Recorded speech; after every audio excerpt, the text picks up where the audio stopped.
Uh, thank you, Doreen, and I would like to introduce Doreen ma'am, who is going to give a talk now. And Dr. Doreen Robin is the Director of Computational Intelligence Research Foundation.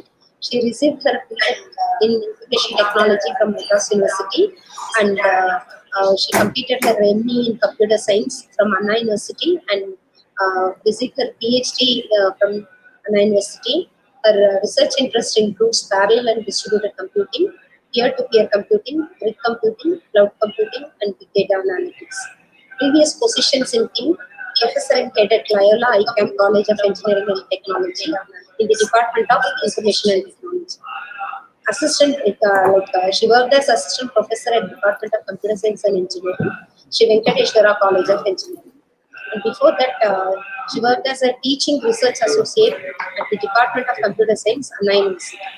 And she also worked as assistant professor at the Department of IT in SSN College of Engineering for some times.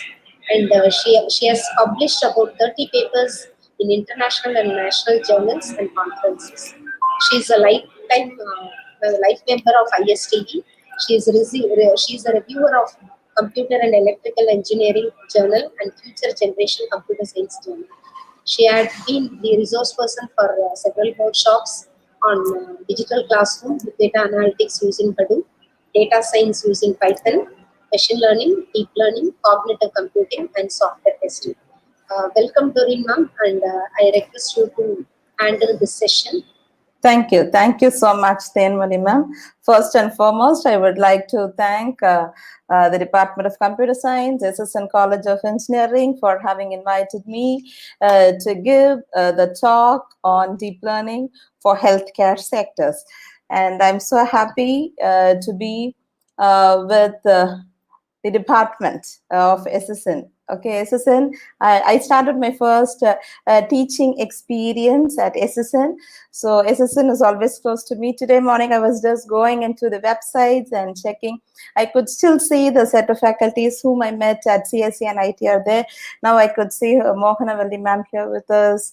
So thank you so much for inviting me. It's a pleasure to be here with you all today for the session. So thanks a lot. So today from morning, you would be listening to lectures on healthcare, right, on different sectors people. Okay, but now for this session, we are going to focus on disease analysis and prediction model using deep learning tools. Okay, so basically we'll be seeing about, I know most of you would have known about deep learning, all right, and some of you are working on with that. Okay, how many of you have worked on with the deep learning tools? If yes, you can type yes in the chat session. I'm streaming it on YouTube. Even YouTube viewers can respond it on the chat session. Yes. Before I start off with, yeah, thank you, Kaidvili ma'am. Thank you, Sharon ma'am. I don't know whether you're students or faculties or research scholars. Yes. I don't really understand that most of you are working with that. Okay, how are you all today? How are you today? You can give your responses in the chat session. Yes, fine. Thank you, Tenmali ma'am. Others, kindly please respond. Yes, thank you, Muthumeri ma'am. Yes, you're doing good, Janet Reshma ma'am. Thank you. Rebecca Maria, you're good. Nice. Mohan Ram sir, you're good. Thank you. So I just asked, yeah, good. Thank you. Fine, Nirmala ma'am. Thank you. Sai Kavya, thank you, ma'am. Harshini, thank you. Good, you're doing good. Okay, I just, yes, still, will I get responses? Yes, no, no, yes. Okay, okay. So it's, I had just asked you one question. Okay, I just asked you one question and I'm getting so many different answers. But as a human, I will be able to recognize what is your response from your side.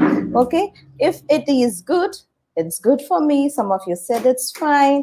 And in this pandemic, if you're able to hear words like you're good, you're fine, that itself is the greatest miracle. Okay, so let's have a kind of little active sessions. You can unmute and speak, okay, if you wish, okay, whenever you have good doubts, you can ask.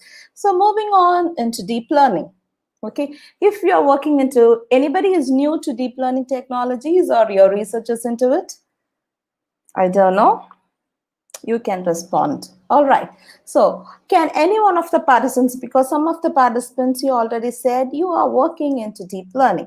Okay, before going into deep learning technologies, and we'll take a data set, we'll try to analyze it. I'll show you a demo for a CSV and an image file, right? So first I'll start my presentation with the deep learning. And then we have a session of healthcare applications, and into that then we'll progress into 3 to 4 notebooks. Let's see how the time goes. Okay, now can I get any responses from your side? What is the difference between machine learning and deep learning? Here we go. You can unmute and speak, or you can give your responses in the chat session. Yes, please. Kindly, let's be quick. What's the difference? Because we all know before deep learning, you should have worked, because a couple of people you said you worked with deep learning, which means definitely you should have worked with machine learning. Can one of you tell me what's the difference between machine learning and deep learning? Emma involves handcrafted features. Yes. Thank you. Emma, you need to extract the features. Thank you. Thank you, Kyle Willie, ma'am. And YouTube viewers, you can give your responses in the live chat. A DL is for larger data set. Okay, but still you can use larger data sets. It involves number of layers. Thank you so much. DL, it infers and extract the features on its own. Thank you, Divya ma'am. Others, please. I think we have 48 people. Yes. Others also try to respond. Hello. DL is a subdivision of ML. Exactly right. You are. I don't know. You're a sir. If you're a sir, you're a sir. Maybe because I got the insight here in the session, we have got faculty members, research scholars, and students. Yes, thank you. Any more responses, please? Yes. So basically, both ML and DL, ML, it stands for machine learning, and DL, we are going to extract patterns. Okay, we are going to extract patterns. So for example, okay, extraction of patterns, all right. How do you extract patterns from an algorithm that is tested and that is trained? Okay, for example, since we are into the academics, okay, we are into the academics. All right. Here we generally deal with, mostly we deal with the students, right? We deal with our set of students, right? So on the day one, the first year students, okay, when the students they come, because I was into also teaching field for a decade, and then I stopped, then I started this company called CIRF, where basically we work for research, okay, education and training, for corporates, for colleges, and for schools. And even during this pandemic, I would like to make a note, this time I trained more than, myself and my husband, Rene Robin, we trained more than 3,000 professors around the world how to teach technologies using digital tools. Right? So here when we are into academics, okay, when we are into academics, I do agree, there are many professors here, you will be dealing with a lot of students, okay, you'll be dealing with a lot of students. When the students are there on the first year, on the first day, what is the information you have with your students? And maybe after a couple of, maybe after 2 months, what is the knowledge you will infer from the same class? Can you respond in the chat, or you can unmute and you can speak? Yes, please.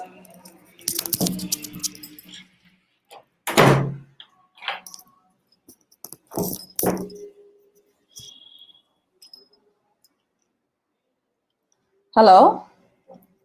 Am I audible? Yes, Yes, Doreen. yes, thank you. Yeah. We are audible. Yes, what is the information what does that mean about the students right on the first day, on the first year of the class that we meet the students? What do we know about the students after 2 months? Or even students also can respond. What do you know about your friends on the first day? Because you have mostly unknown friends. I'm not asking about the known friends. Yes, please.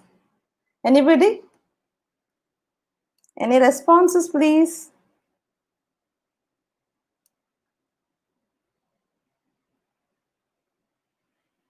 Yes, no, no, yes. Nobody wants to. You all had a heavy lunch.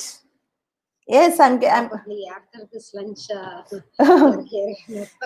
yes, at least everybody are you awake. All right. Yes, no. Nobody is answering. Even students can answer. What is that? Anybody can answer. What is the information? Or what do you know about people on the first day? And what is that you know about the same people after 2 months on the same class? It could be even students and staff members. Quick, please. Well, ma'am, my name is Rebecca, Okay. and probably on the first day, all we know is their name, Okay. and maybe if you ask them which school they studied in. Okay. But then, probably 2 months later, you know more personal information about them. Yes. Maybe you know where they grew up or something like that. Okay. Thank you. Thank you so much, Rebecca, ma'am. You're from which department? You could introduce yourself. I'm a student in the biomedical engineering department. I'm a third year student. Thank you, Rebecca. You are a student. A big round of applause for Rebecca. Right. So it's good to hear from Rebecca. You don't know, but she said, I know about the name of the friends. All right. So on the first day, okay, on the first day, because it's from a student perspective, they see people, okay, better understanding, Sharon and Sitara after 2 months.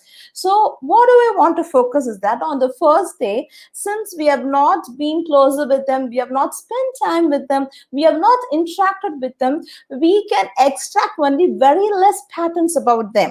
That is what rightly said by Rebecca. She said, I know about the student's name, my classmate's name, maybe from which school they've come from. After 2 months, you will know about their character. Okay, you will know about their interest. Okay, when you interact with them more and more and more, you are trying to extract informations, and you build a relationship or you build a friendship with people whom you like or whom it's of your same wavelength. Okay, so in this example, I want to tell you, you're trying to extract some patterns. Okay, what patterns you like, then you take it. What of the patterns you don't like, you don't build friendships with them. All right, when you speak, you, as I said by Sharon Sitara, out of 52 people, I got responses just from 2 people. From further question, let's have a little more an active session. All right, I know it is difficult after lunch, but let us try to do our best. Okay, both machine learning and deep learning, okay, they both are learning discovery patterns in data. Here, because we are going to work with healthcare application, our focus is on healthcare, right? We need to discover patterns on the data. Okay, but dramatically they're different. As rightly said, it is a subset. Deep learning is a subset. So out of which you're going to figure out different patterns. Okay, okay, both machine learning, they're both forms of a kind of artificial intelligence, right?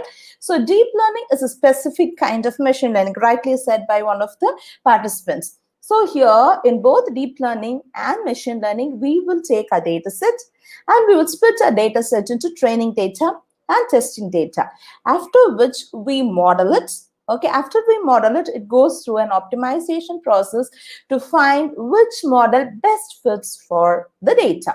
Okay, so both machine learning and deep learning, say for example, when you're into academics, right, you're into academics. So we're right on the first day, as a faculty, we do not know much about the students rather than the name or which school or whatever they do. All right, maybe after a few months, okay, we will know about the students, how they interact with them, how they speak with them. Some students, we know the way they speak, okay, these students are polite. Some students, yeah, this students is a kind of students, right? So different things we incur. So maybe after the first internal test, we will try to know, not 100%, we will try to know the learning ability of the students, right? So after that, we have a series of tests on this and that, and before the students go for the final exam, as a faculty, we will know that these are the names of the students. These students will definitely pass. If you take in 10th, 11th, and 12th standard students, right? In schools, we give rigorous training back to back to the students, different revision exams, this and that of different patterns,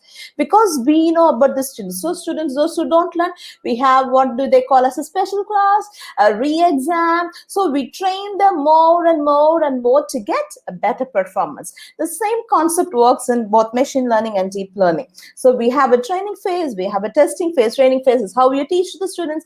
Testing phase, how do they take up the test? It's not only written test, it could be oral test, or how do they respond to it. And then we create a model, and then in that model we know these will clear and this will not clear, and we keep optimizing it.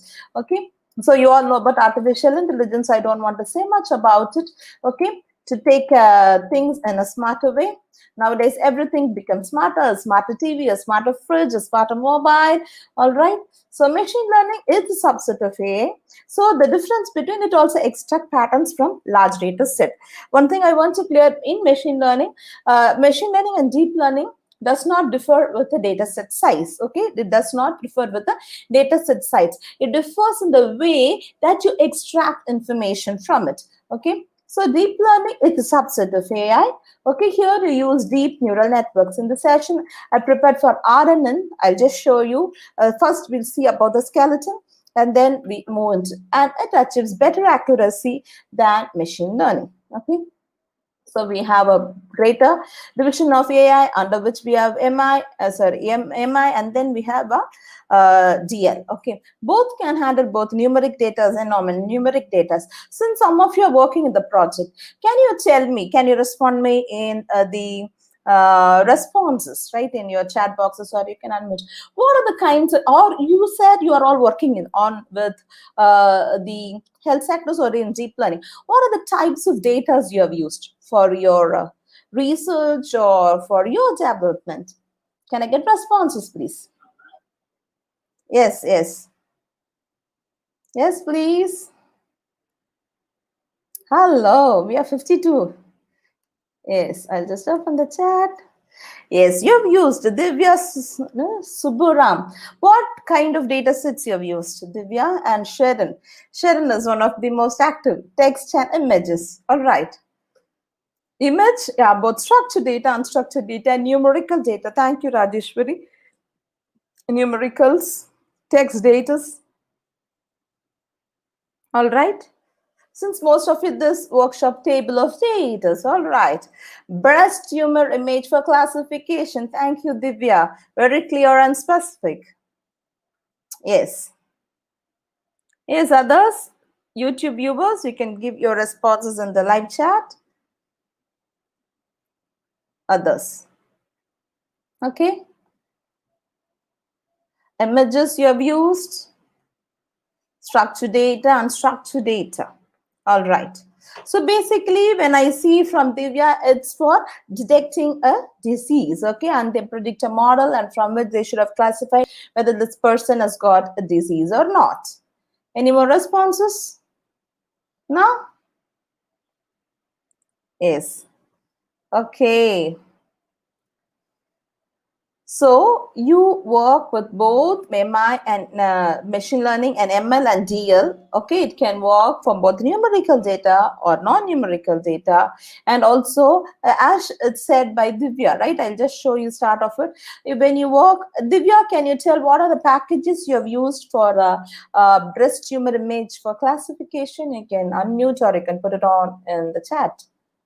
Okay, object recognition. When you take a medical field, generally they take different types of scans, okay, different types of reports, maybe MRI, CT scan, PET scan.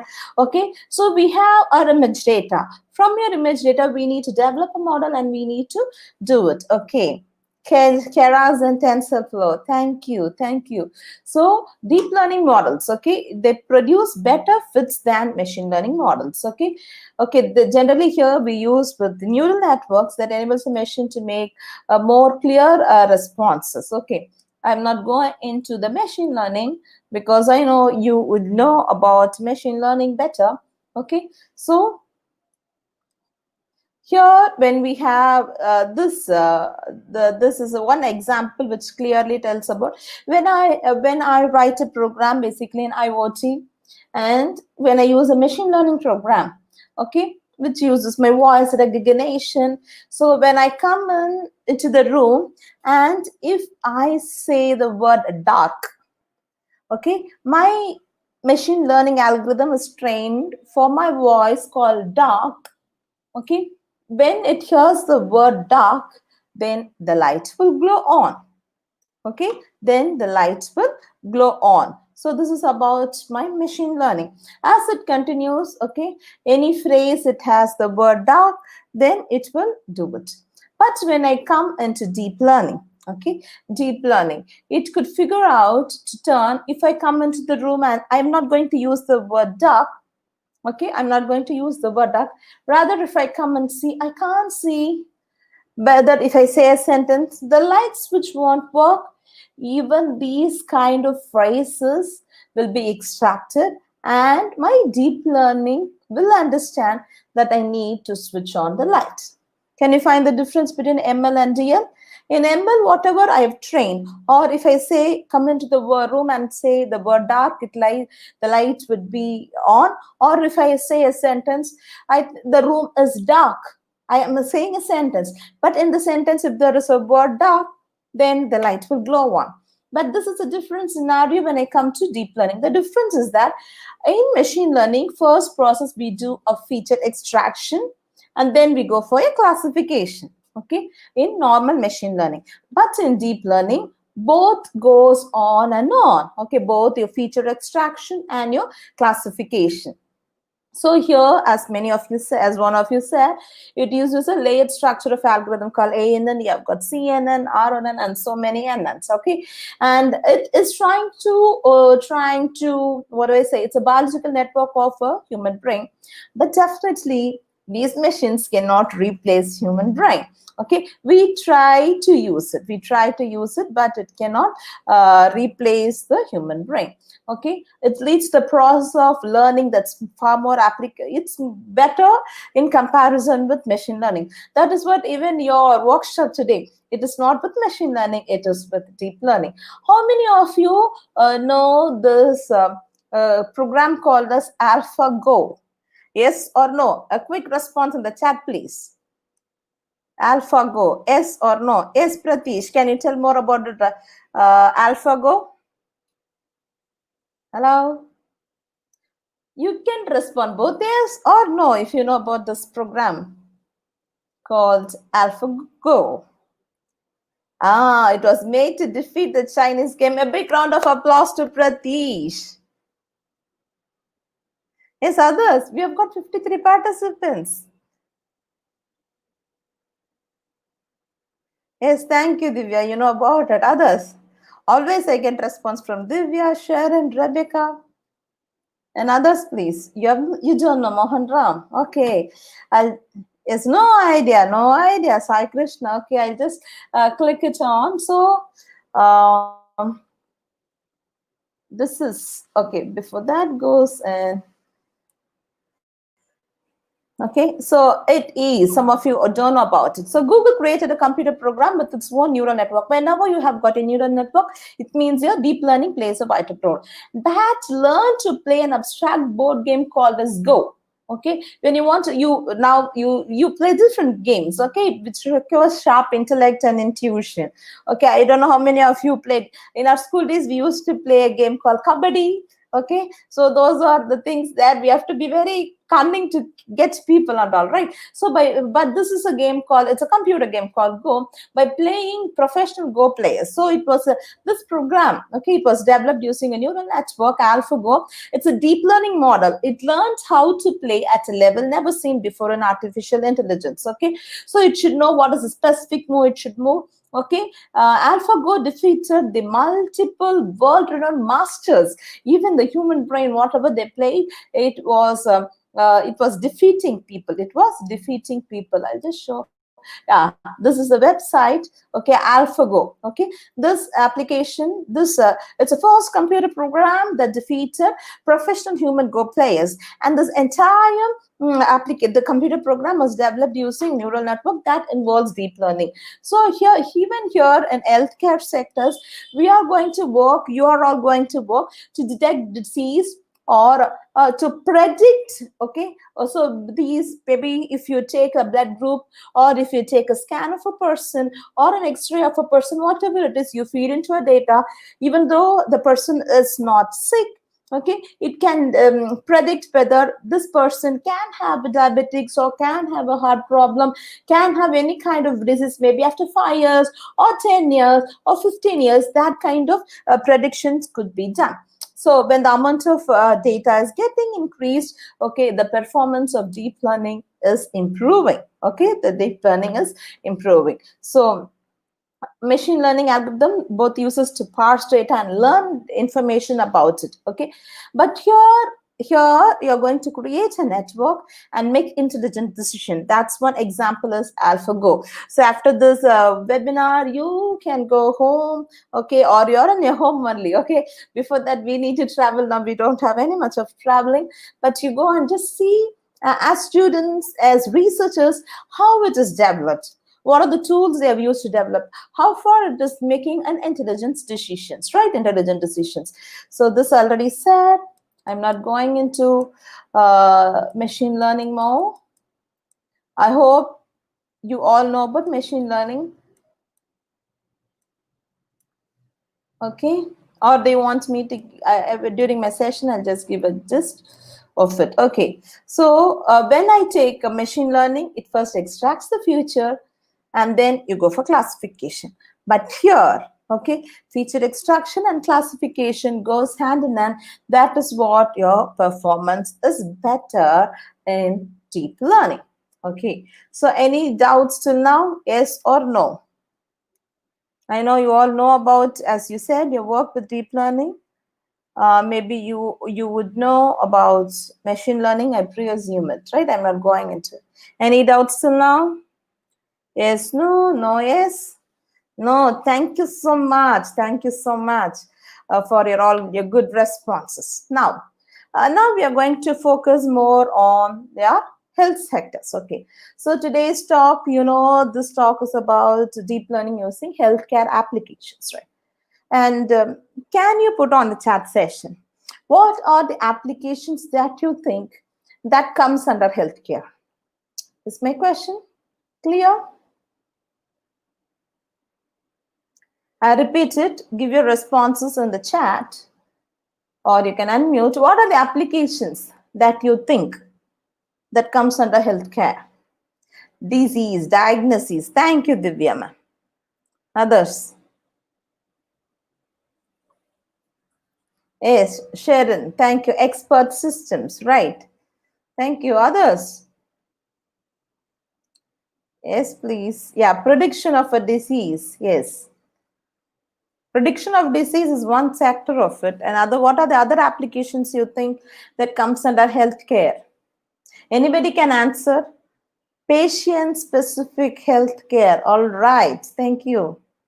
You don't think only disease. If you take an healthcare, think on a wide range. What are the applications that could use healthcare? That should come under healthcare. Operating machines like ECG, yes. Now you know there is robotic drug delivery system, correct, Rebecca? Remote monitoring, medical imaging, right? Think even more wider, think even more wider. Those who have not given at least one response should respond to this question, please. Kindly, I request everybody. Robotic surgery, exactly said Varsha. Yes, robotic, which means you need to program it into the robot and worked. Okay, I have made a lecture on AI in robotics in my YouTube channel. After this session, if you're free, you can just see to it. Yes, others, please. Kindly respond. What are the other applications you think that will come under healthcare? Don't think only about disease, fraud detection and claims. Very good, Divya. Very good, Divya. I don't know whether you're a student or staff. Clinical decision making. Thank you, Sharon. Thank you. Surgery planning. Yeah, surgery planning. And when the patients come in, right? When the patients come in, all right, you need to, when patients come, what do you need to do in a hospital? You need to, when they want to meet a doctor, before which, what do they get?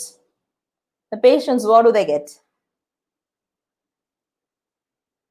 Hello. Kindly respond, please. Yes, appointments. Okay. What are the two kinds of patients there in the hospitals? What are the two kinds of patients? Yes, EHS, related, predictive modeling. What are the two types of patients in the hospital? Inpatient and outpatient, exactly said Rohini. So when I want to schedule for an inpatient, it is different. Okay, as when a doctor come, they need to meet every day, they check up. Okay, and for the outpatients, and also some factors I need to take, whether it's inpatient or outpatient, the severity of the disease. Okay, now during this COVID, it's very difficult to meet doctors also, most of them.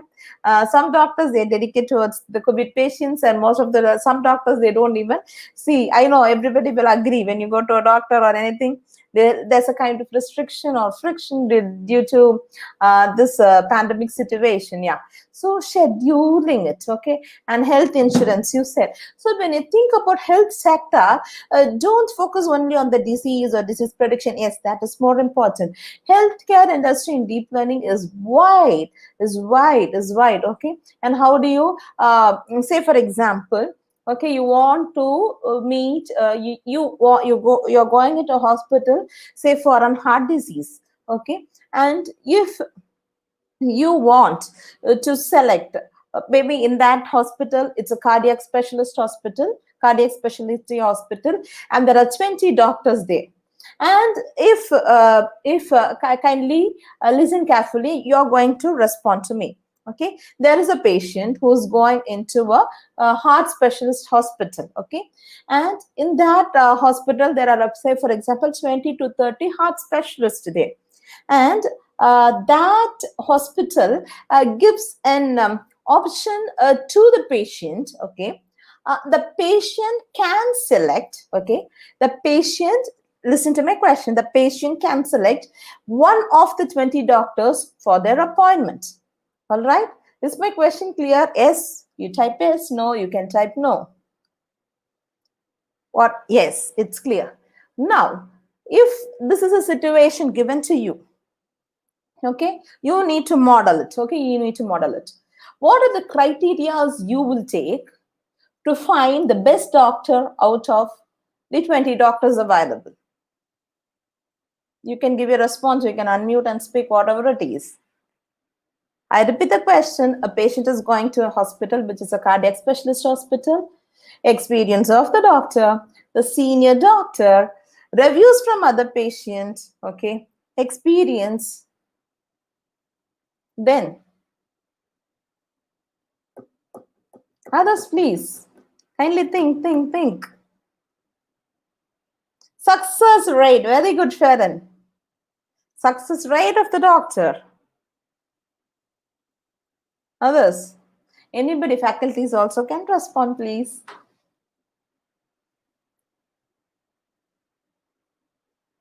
Yes, supposingly, if you go to the hospital, yes, any more responses, please? Yes, please, no? Yes, no, no, yes. Hello? Okay, so here there are different, popular specialist, okay, which doctor is popular.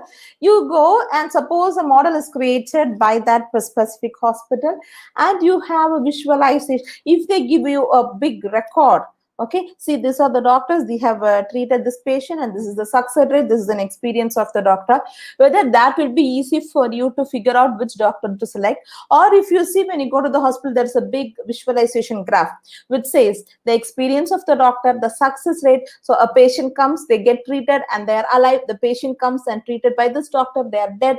And if there is lot of analysis and visualization is there on the screen of the hospital, which should be easy for you to select, whether seeing the records from the file or seeing from the graphs, visualization graphs. So here in health sectors, that is what today's topic, disease analysis and prediction. Okay, so analysis of your data and visualizing plays a vital role before you develop a deep learning model. Okay, you develop a deep learning model. A visualization, there are plentiful visualization methodologies available, right?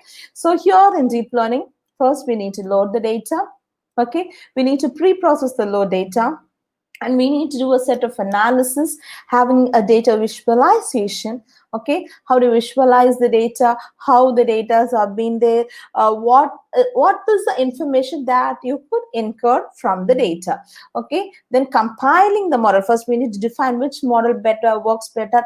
I always say, if you are going to develop a deep learning model, okay, try to develop an algorithm by testing it with 3 to 5 data sets, and the data set size should vary between, say for example, the first data set is of 1,000, the next data set should be of 50,000, and the third could be of 2 lakh, and the next data could be of 7 lakhs, and next could be of 20 lakhs of data.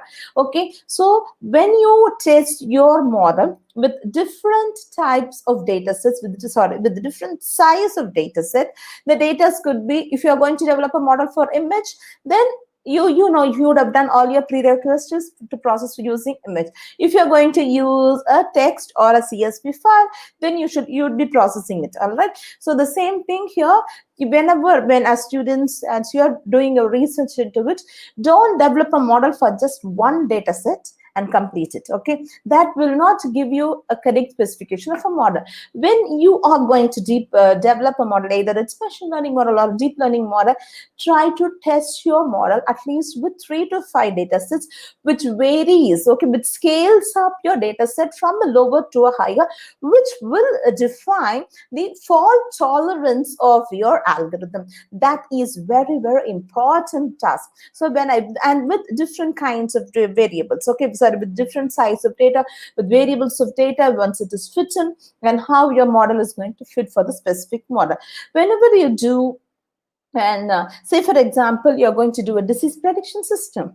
Okay, I always say, because in my companies I get researchers, I do develop solutions for corporates, for even PhD scholars, they come in, but we don't develop it. We give them the training, okay, and they develop their own models, okay, and they develop their own models. And I always say that when you develop a model, if it is for disease prediction, if I have a data set for diabetics, for heart, or say for any kind of disease, for tumor or whatever it is, for my objective, if it is a normal basic.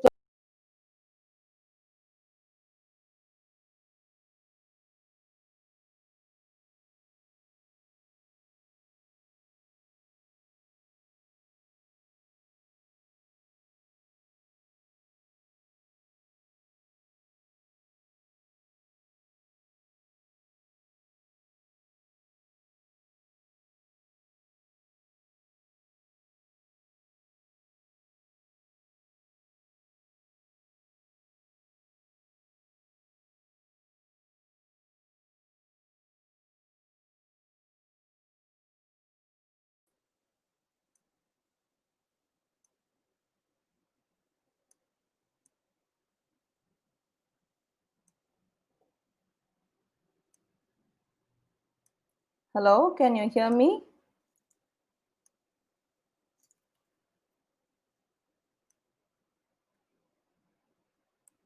Ma'am, can you hear me now?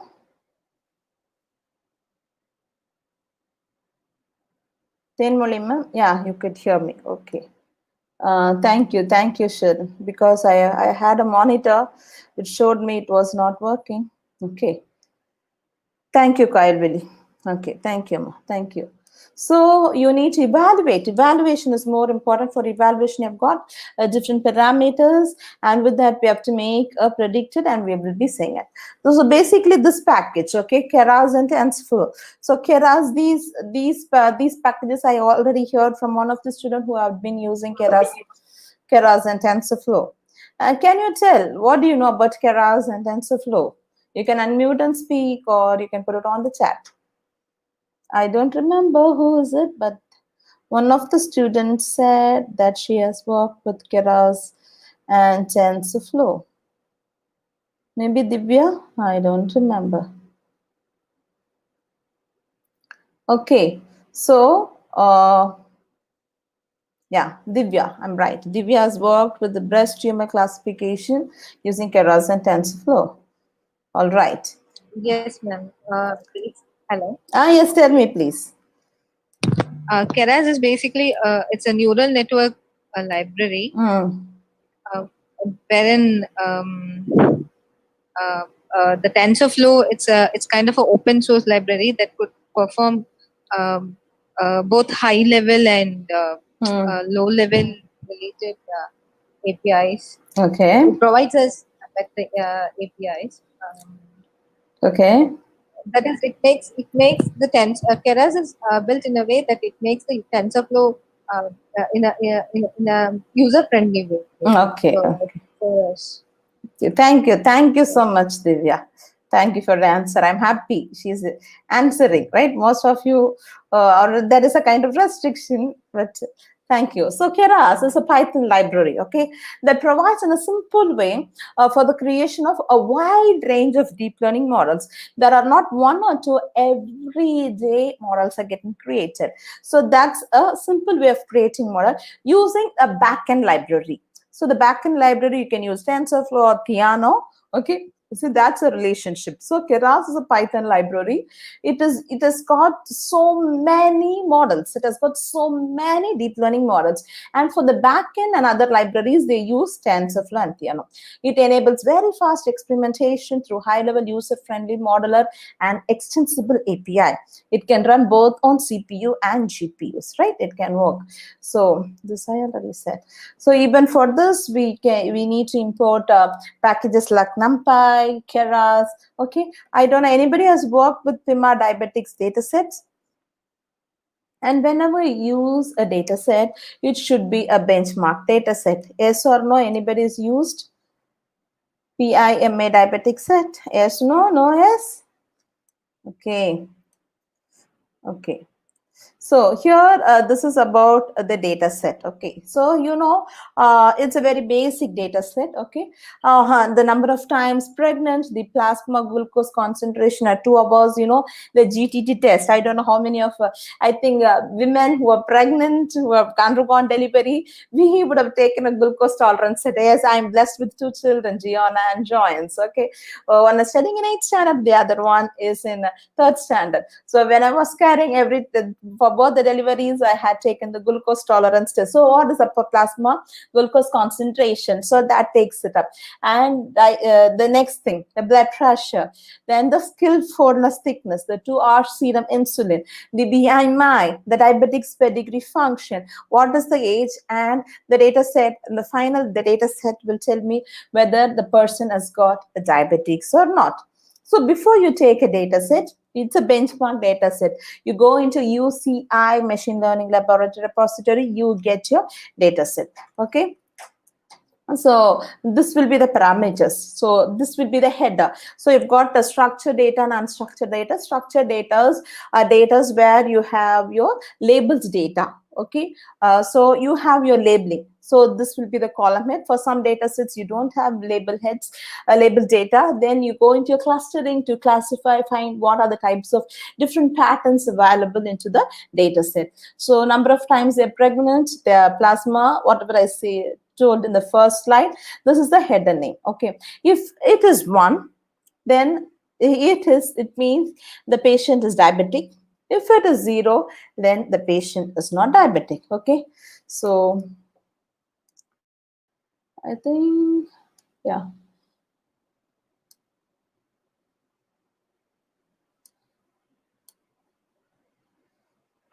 Just try to keep it down. Okay, for diabetics, okay, as I said, we use tensor, and for the back end, sorry, for the front end, we use tensor. Front end we use Keras, and for the back end we use the TensorFlow. So I'm using Pandas. It's for visualization. Okay, I've given elaborate lecture about the machine learning and everything onto my channel on each of the packages. NumPy. What is the full form of NumPy? Anybody? NumPy. NUMPY. Yes? Yes or no? What is the full form of NumPy? Okay, NumPy stands for numerical Python. So in Keras, there are different models. Here I'm importing the sequential. As you know, when it is going for ANN, as one of the participants also said, you work with different layering, all right? You work with different layering, all right? And then I'm loading the data set. I'll just show you where is the data set. Diabetics.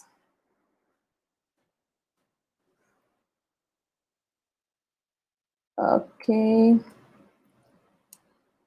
Okay. So this is the data set, which is in,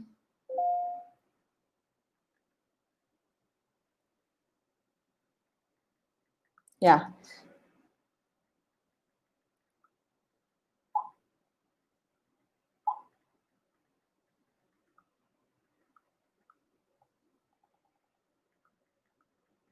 Can you see to it?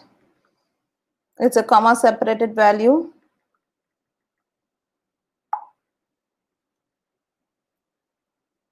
Yes. So the first, the pregnancy, number of times they're pregnant, their glucose tolerance level, the blood pressure, the skin thickness, the insulin, the BMI, the pedigree function,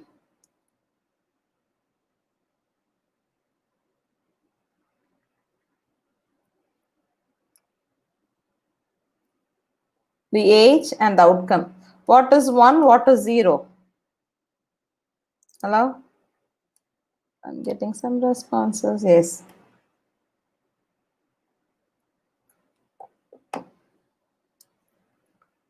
Okay, 1 is positive, 0. So I showed you, right? 1, which means they are positive for diabetics, and 0, they are not positive for diabetics.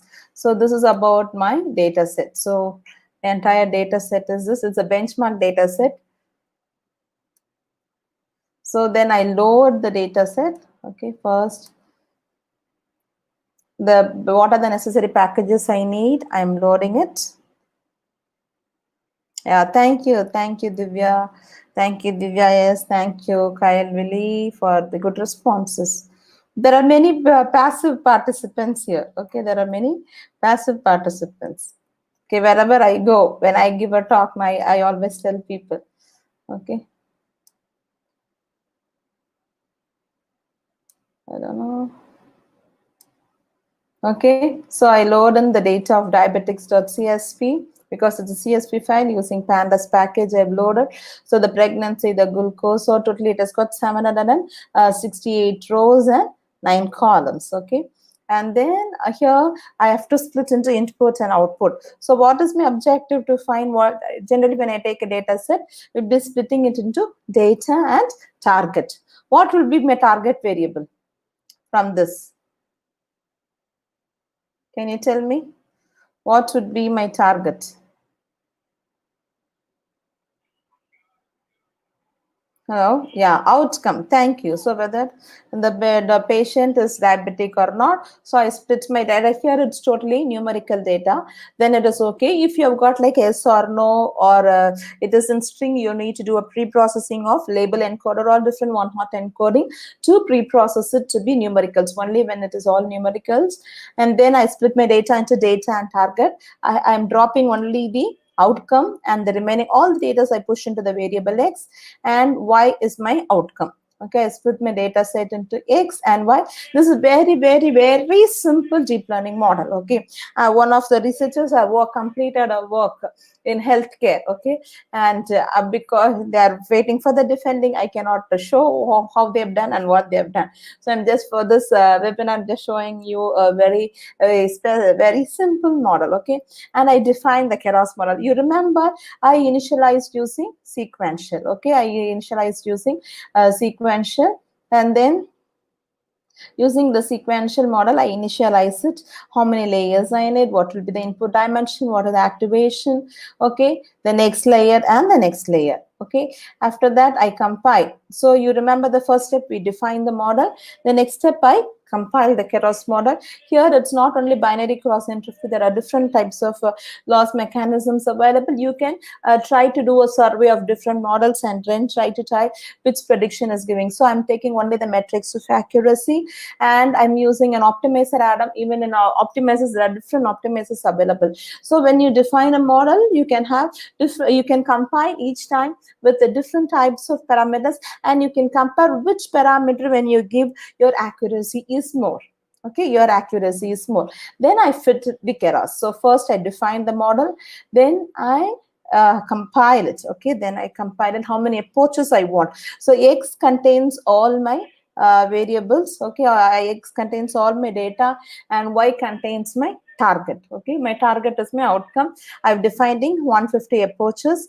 Okay, so batch size is 10. So total I have got 768.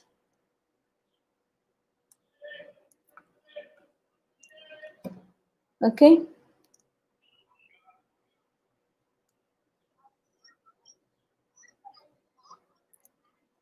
Okay. So it runs for all the 150 approaches.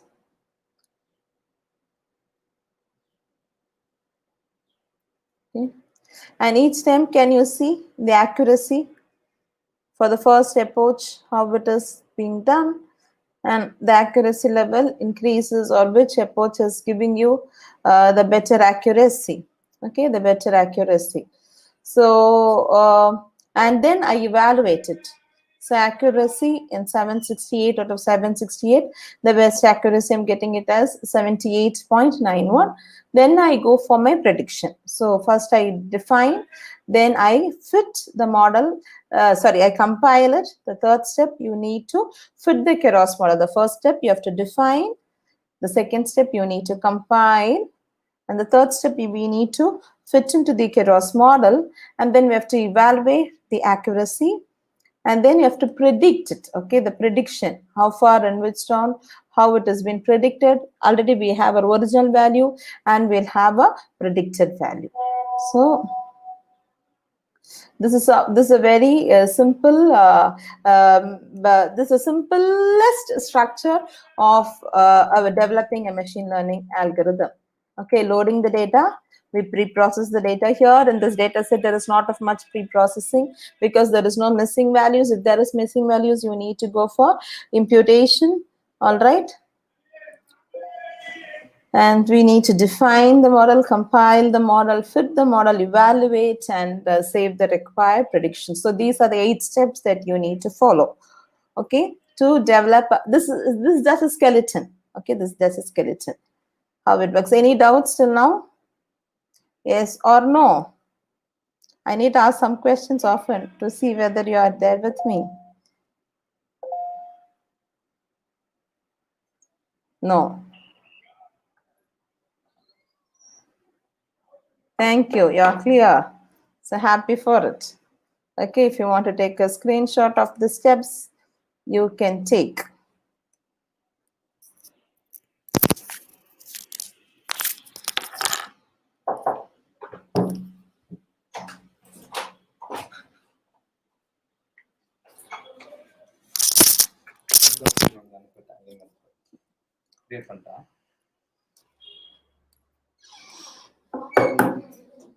Okay, so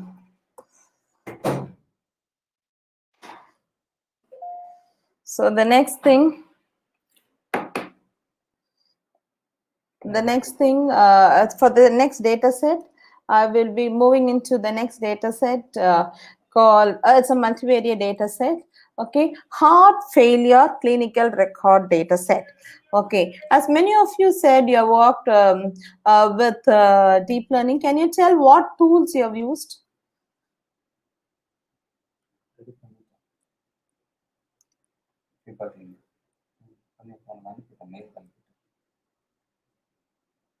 Okay, what are the tools you have used to develop your deep learning models? Hello, can you respond? Because in the start of the session, I asked, are you using it? You all said yes. Can you tell me what tools you have used? What is the tool that you used? Torch, okay. Or the framework also you can say. I'm not asking the packages. What tool? What tool?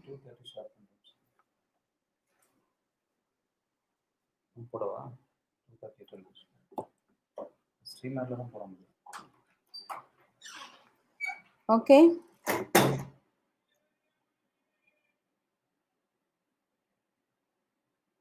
Yes, no, no, yes. Others. What packages or what framework you're using to develop your deep learning models? Are you able to hear me? I'm not getting responses. Hello. Oh, yes. Yeah, okay, okay. Oh, okay, okay.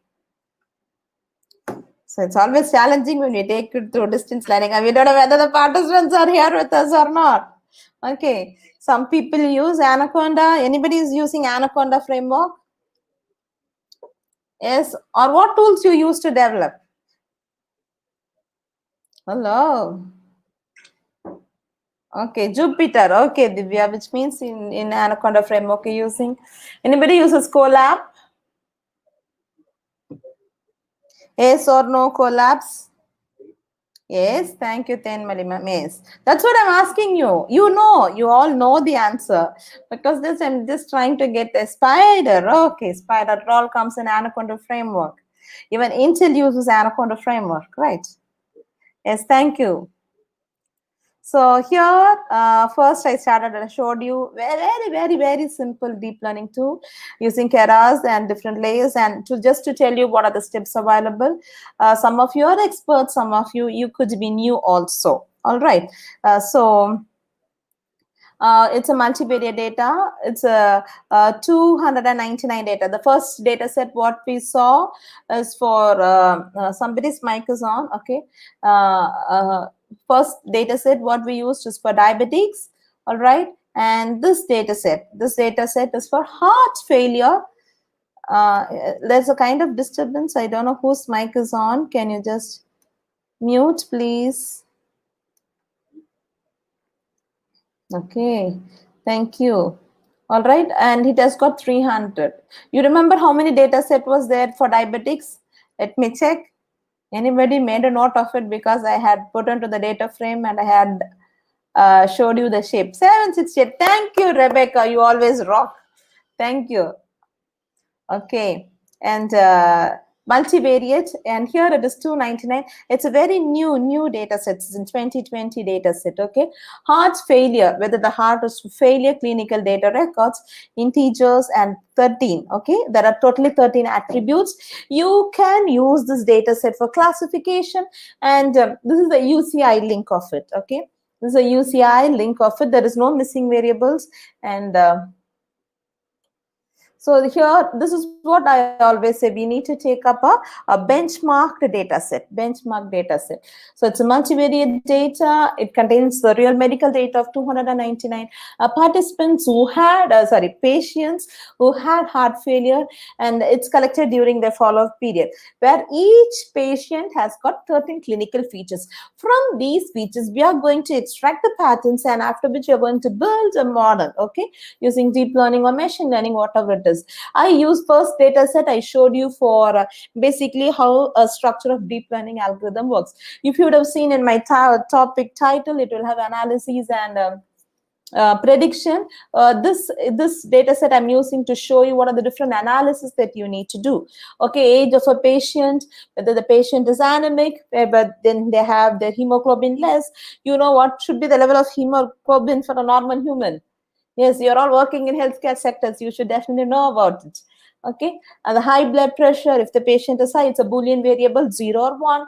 The creatinine, CPK level, what is that in MCG/L, whether the diabetics or not, whether the, here our focus is not on diabetics, whether there's a heart failure, okay, the ejection fraction, okay, this is very important, the percentage of blood leaving the heart for every contraction, how much blood is leaving the heart, that majorly predicts the good level of the heart, okay. Platelets, whether the sex, they are male or female, which is a binary value. Here also it has containing the binary values. The serum creatinine, okay, the serum sodium, okay, and whether the patient is smoking or not, the follow-up date, and this is a target variable, whether the patient is alive or dead, okay. And even for these, a full paper about the data set has been given, okay. When suppose you are going to work on with this data set, you can check about it, okay. So here itself they would have given the link in the UCI about the pair. So knowing the data set, okay, knowing the data set is very, very, very important, okay, before you start working on with that, okay. Okay, yeah. So this is the paper all about.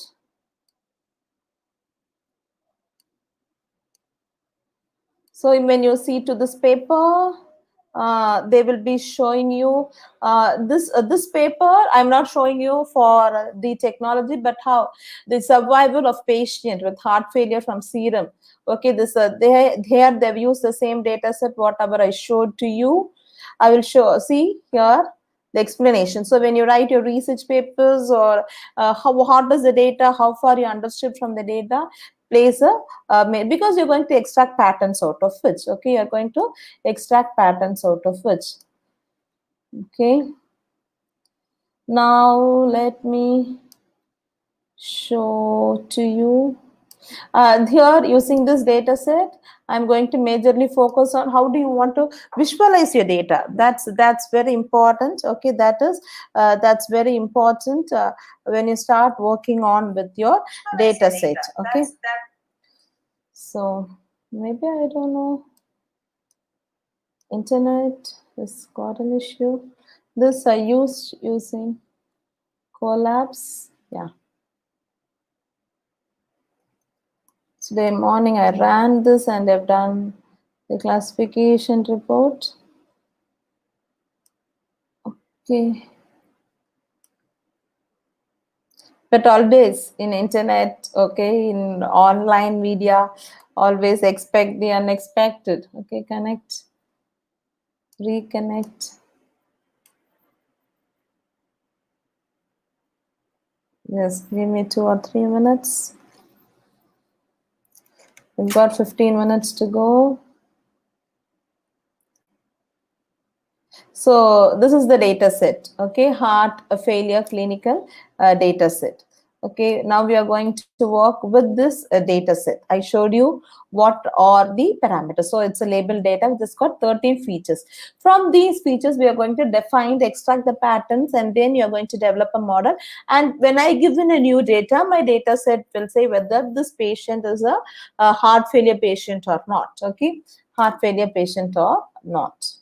And nowadays, whatever I'm showing to you, this is little simple, or what we do it at the first type of it. And then in medical field, even before the patient sees the doctor, once a test has been taken, okay, once a test has been taken, the machine learning and the deep learning algorithms will tell to the patient and to the doctor what could be the inferences, and then the doctor applies his knowledge and wisdom and tells to the patient what are the kind of things could be taken. So a lot of pre-processing are being done. So here,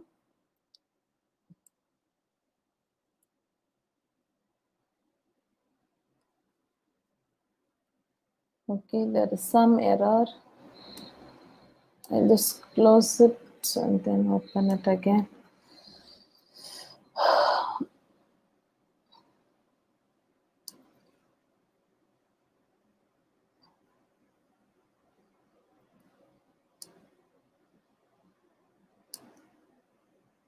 Any doubts till now? You can put on the chat session. Yeah, it's initializing now.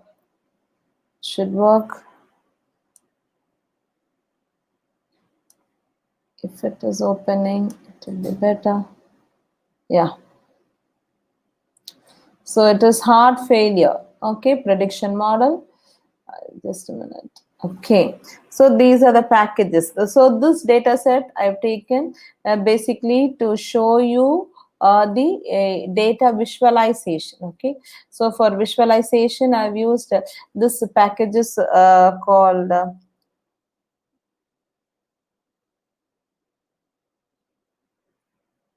what happened? I will not run, I will just show because there is some internet issue that I'm facing today. Before the start of the session, I just ran it at 12:32 to show you the demo. Okay. Okay, is my screen seen? Yes, no, no, yes. Okay. Yes. Yeah, yeah. Yes. Thank you. Thank you. So I'm using the packages called NumPy, Panda, Seaborn, Plotly, and Matplotlib. Basically, Seaborn, Plotly, and Matplotlib are used for visualization. So for splitting the data into training and testing phase, I'm using this package, and for linear regression, okay. And these are the metrics, okay, the confusion matrix and the accuracy score, F1 score, precision, recall, and the different classifications. It said there is a concept called ensembling and boosting. Anybody has worked with ensemblers or boosting? Ensemblers, boosting, yes, no, no, yes.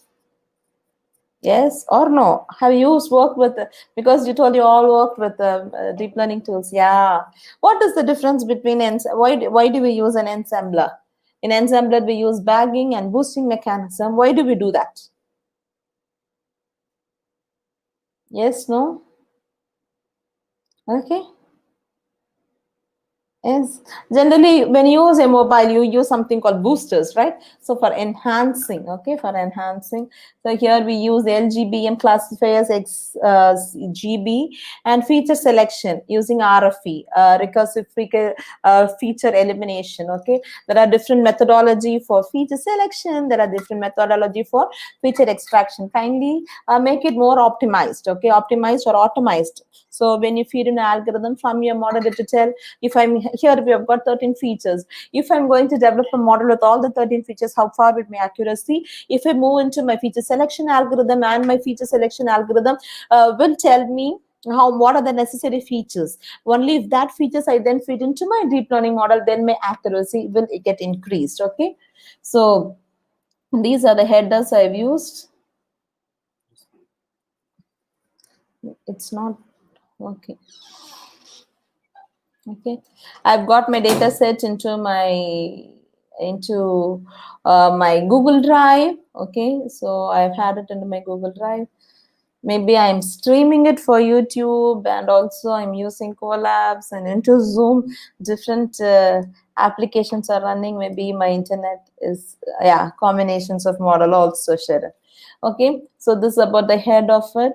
And more important, before you start with your machine learning algorithm and deep learning algorithm, you need to figure out whether there is any missing values. Okay, if there is a missing values, then it will not work. We have got different methodologies of imputation to work with missing values. Okay, here there is no missing values as said. Maybe I think my font is less.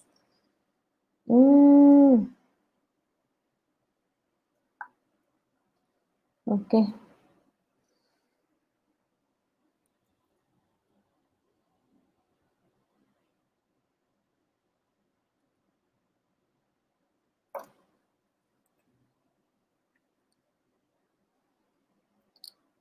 So the different histograms, okay, histograms with the age and the death event. So for this, you know, what is a target variable for this?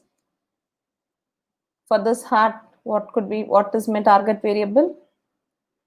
Heart failure data set. This is my data set.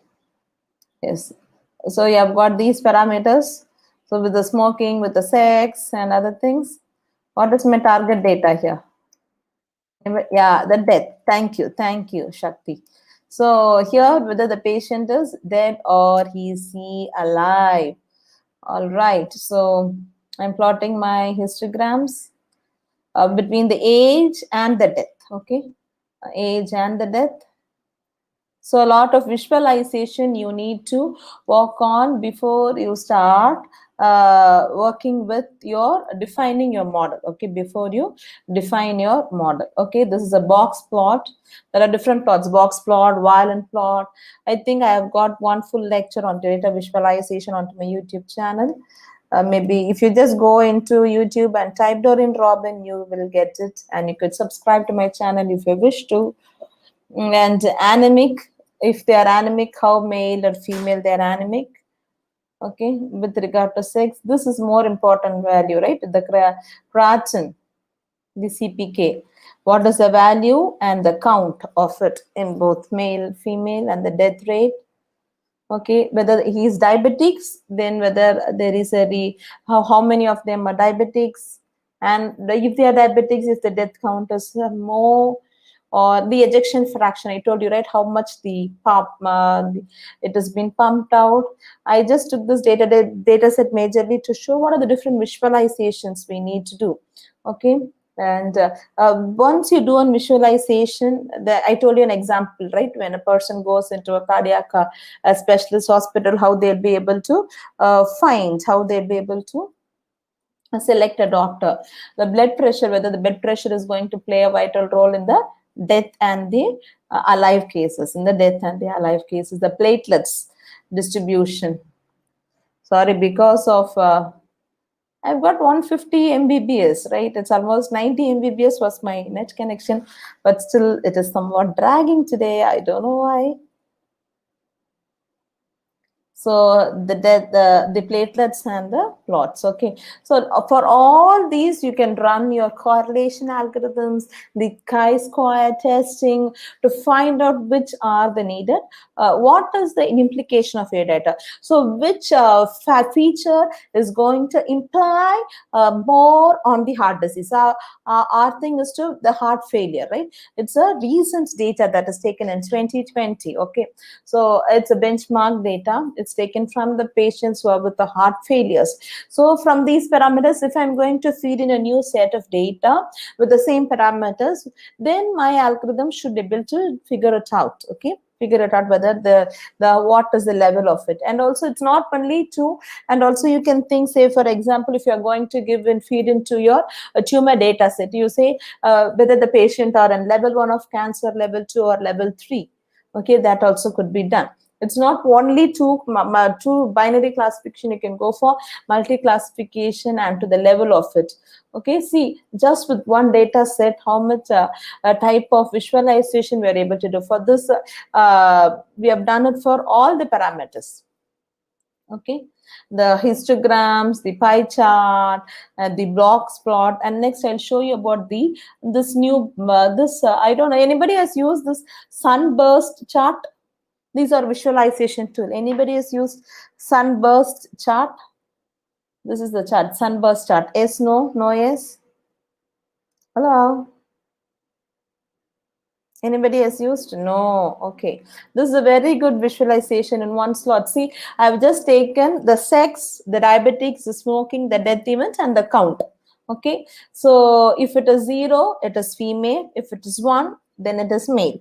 Okay, if it is 0, the person doesn't smoke. If it is 1, because I had all a kind of binary data and textual data, it will be confusion, right? So when I read into my data set description, I will clearly know what it is. If it is 0, then he is no diabetics. If it is 1, he is a diabetic patient. If it is 0, if the death event value is 0, he is alive. If it is 1, he is a dead.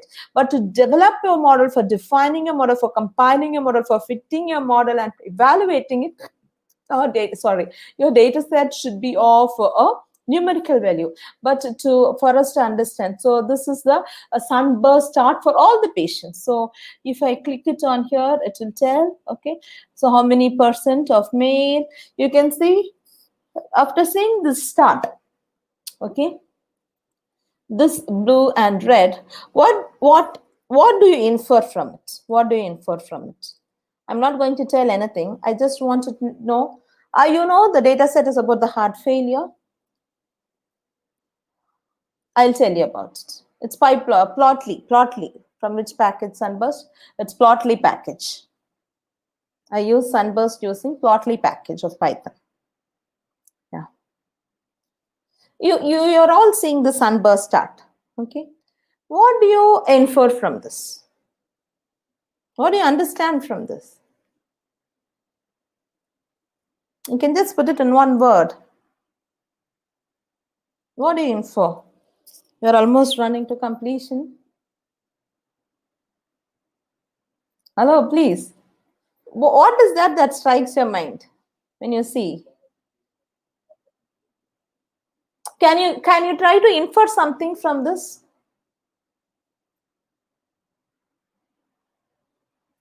Hello? Can you tell which percent is more affected, male or female? I'm not asking about the data. I'm not asking about the data visualization. When you see this, yeah, after asking a question, you are giving me an answer. It is male. I want you to give some or two or three sentences, like one sentence. What, when you see this, what does that reflects your mind? Yes, when I ask more, it is male is affected compared with female. When you see with diabetics and without diabetics, yeah. So in with diabetics, the male is less, but no diabetics, more. Okay, the count. Okay, but our objective, our data set is about heart failure. So when you see for female, it is almost the same for diabetics and non-diabetics. Okay, smoke, doesn't smoke, doesn't smoke, smoke. Okay, so yeah, thank you. You're all saying it's for all the patients, right? So this kind of data you should know about. Yeah, female who don't smoke used to be alive. Thank you, Shannon. Like this kind of inference, you need to bring it out after your data analysis before you go in creating your deep learning model. Because most of them, you see, you take a data set, you go to your Keras, you go to your TensorFlow, you try to develop your layers, you try to fit, you do it to model it, you do to evaluate it. More importantly, before you do with it, I told you, right, when you want to develop your more, you want to develop your deep learning model, you try to use at least 3 to 5 data sets. First, analyze all the data sets, and then what you understand from your visualization, try to bring the inferences. And then when you get your inferences very concrete, then it will be very easy for you to move on with your prediction model. Okay, don't directly jump into developing your deep learning models. That is what I want to tell you. And this is about the the correlation. Okay, the match show of different parameters. Okay, and it moves on. Okay, and we are almost running the time to completion. I was not able to show you with image. For image, some of you said you used image for PyTorch. I use OpenCV, okay, computer vision, an elaborate description of how to the packages in OpenCV, whatever you want to do using OpenCV, everything is there on my YouTube live channel. In my YouTube channel, you can figure it out from it. So this is a simple image of using OpenCV. I've just taken an image, okay, who has a cancer on the brain tumor, converting into a grayscale. Then he used median filtering for the salt and pepper noises, because I want to clearly find out where is the tumor and what is the contour, the edges of the tumor. All right, for edge detection, here I use Gaussian blur and then Laplacian to find. You need to do a pre-processing, and then I use my Sobel filter. Then I done my thresholding of it. Then I remove my foreground from my background, because my objective is to find only the contour role. Then I used a watershed algorithm to find where is the tumor present. Okay, this is one method. This is the tumor present. And the next, some even like that, we have got like Canny edge. Okay, so it's a very simple tool using Canny. It figures out Where is the tumor? When you see this image, you'll be able to see where is my tumor present. Where is the tumor present? All right. And still, we have got some more. I don't know whether we don't have time. This is for CN, RCN. Okay. How do you segment? How do you segment your image? This is using TensorFlow and mask or CNN for object detection. So if you give it MRI or CT or whatever is your data set, then it has to figure out where is the disease getting infected. Okay, I know I've crossed 5 minutes of my time.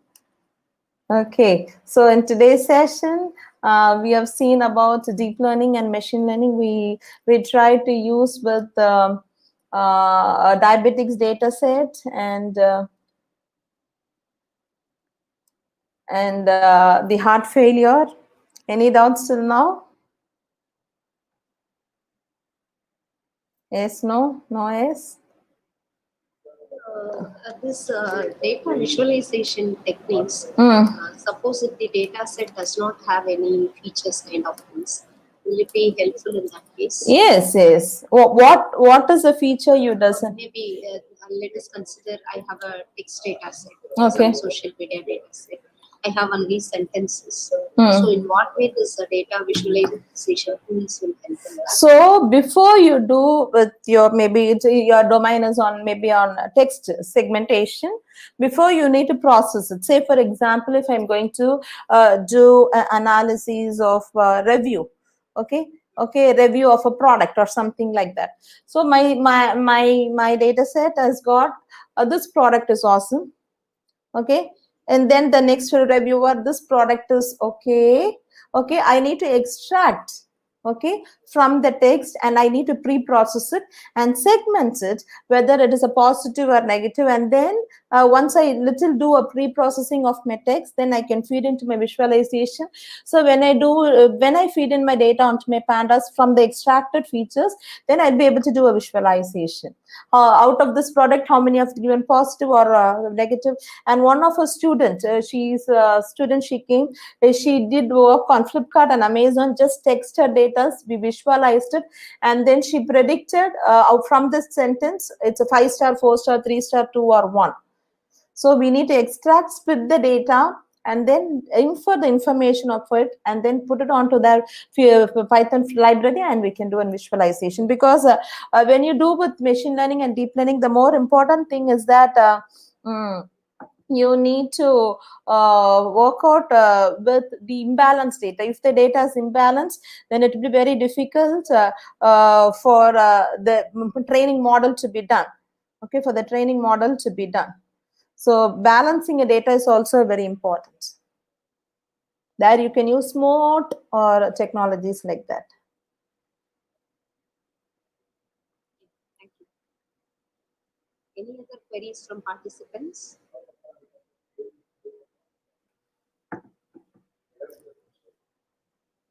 Any other queries? Any queries, please? To the best of my knowledge, what I know, I can share it with you. Thank you all for joining this session. I hope it should be of useful. If yes or no. Yes, ma'am. Doreen, ma'am. Actually, this would be a very useful session for those who start with the deep learning, and that is for them how to have a kick off with deep learning. This your session would be very helpful, and we came to know what are the ways we can analyze our data using data visualization technique also. And much more thing is the session was so interactive, and you just made us to awake from our lunch and other things. So it's so interesting, and definitely this helps for the beginners to pitch into the deep learning field. Thank you so much, Doreen, ma'am. Thank you, ma'am. And thank you. I hope you can share your presentation to my mail ID, so Okay. I can share it. My entire session is live on YouTube. They could get it. Okay. Okay, I'll share the link of my YouTube of the stream now into the chat. Just give me a second.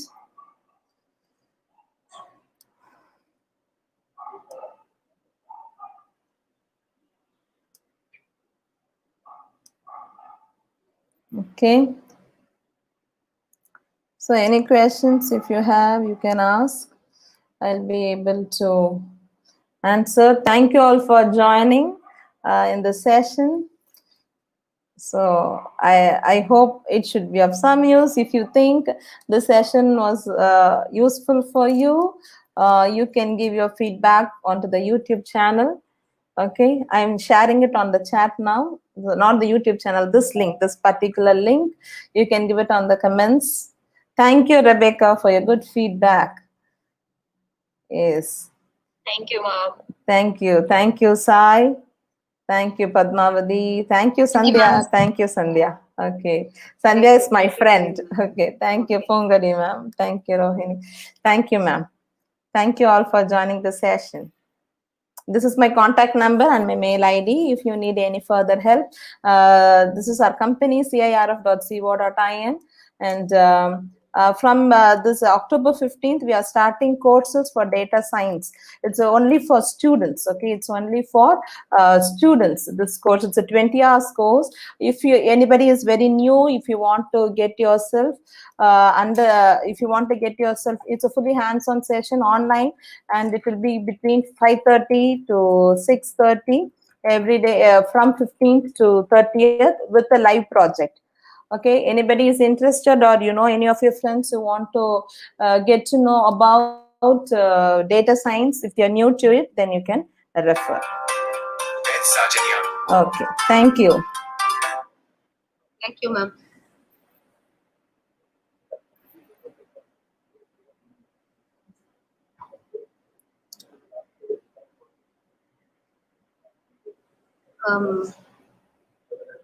Actually, let us break for some 5 to 10 minutes, and we'll be back before 2:45, so that we'll have a hands-on session on simple transformers, how to detect some mental disorders using simple transformer, deep neural network, and we can have that hands-on sharply at 2:45. I request the participants to take a break and come back.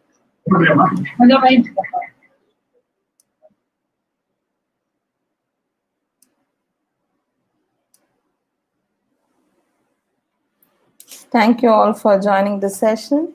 If anybody would like to learn about data science more, visit my website, where the new course is going to start from October 15th to 30th. It's a 20-hour course with dinner live project is only for students. It's an online course. Some of you are asking how to learn. This session I'll be teaching you all from scratch and you will be working on with that. Okay, you'll be working on in parallel with me, and you will be developing projects on your own. It's basically for the students. Okay, anybody, if you wish, you can transfer this when you visit my website. You'll be getting all the details, and you can register from the website. Thank you all for joining. God bless. Bye-bye.